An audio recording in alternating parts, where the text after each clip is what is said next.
जय श्री कृष्ण। आप सभी का आध्यात्मिक शुभम में हार्दिक स्वागत है। आज हम श्रीमद् भगवत गीता के अध्याय 1 के द्वितीय श्लोक का अध्ययन करेंगे। कल्पना कीजिए, सूर्योदय की पहली किरणें कुरुक्षेत्र की पवित्र भूमि पर पड़ रही हैं। दोनों ओर 18 अक्षौहिणी सेनाएं युद्ध के लिए तैयार खड़ी हैं।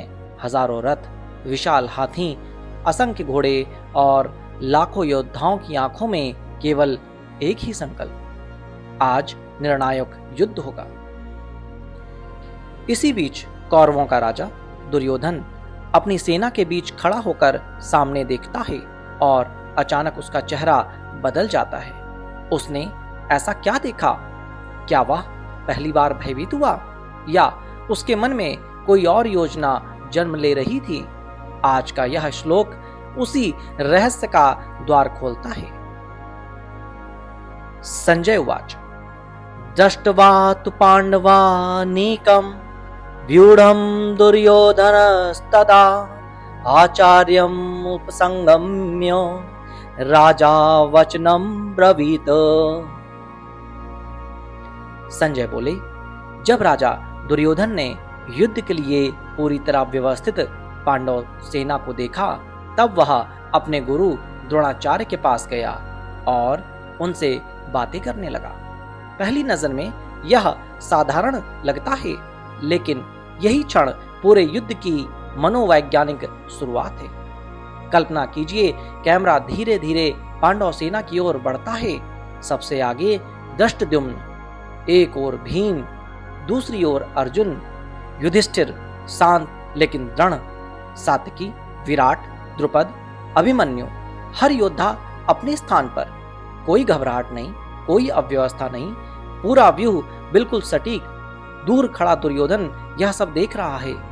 उसे पहली बार एहसास होता है, सामने केवल 5 पांडवों की सेना नहीं, सामने एक सुविचारित शक्ति खड़ी है। यही इस श्लोक का सबसे रोचक भाग है। अगर केवल सूचना देनी होती तो वह भीष्म पितामह के पास भी जा सकता था, लेकिन वह सीधे द्रोणाचार्य के पास जाता है। क्यों? क्योंकि पांडव सेना का सेनापति था धृष्टद्युम्न, और धृष्टद्युम्न का जन्म ही द्रोणाचार्य के वध के उद्देश्य से हुआ था। दुर्योधन यह बात अच्छी तरह जानता था। उसे लगा, यदि मैं द्रोणाचार्य को यह याद दिलाऊं कि सामने वही धृष्टद्युम्न खड़ा है, तो उनके भीतर युद्ध का उत्साह और बढ़ जाएगा। यानी दुर्योधन केवल युद्ध नहीं लड़ रहा था, वह अपने ही सेनापतियों की भावनाओं को भी प्रभावित करने की कोशिश कर रहा था। यही उसकी पहली मनोवैज्ञानिक चाल थी। यह श्लोक हमें एक गहरी सीख देता है। जीवन में केवल संसाधन होना पर्याप्त नहीं है। दुर्योधन के पास बड़ी सेना थी, फिर भी उसके मन में असुरक्षा थी। पांडवों के पास कम सेना थी, लेकिन उनके पास अनुशासन, सही नेतृत्व और धर्म का बल था।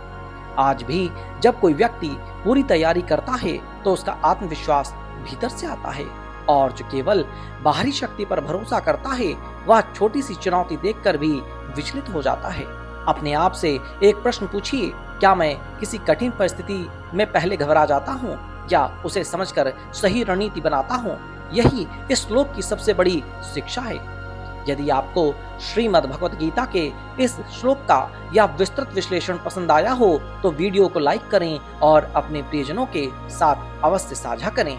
श्रीमद् भगवत गीता के सभी 700 श्लोकों की इस दिव्य यात्रा में हमारे साथ जुड़े रहने के लिए आध्यात्मिक शुभम को फॉलो करें। अगले वीडियो में हम देखेंगे कि दुर्योधन अपने गुरु द्रोणाचार्य से सबसे पहले क्या कहता है और क्यों वह पांडव सेना की प्रशंसा करते हुए भी उसके शब्दों में छिपी चिंता स्पष्ट दिखाई देती है। जय श्री कृष्ण।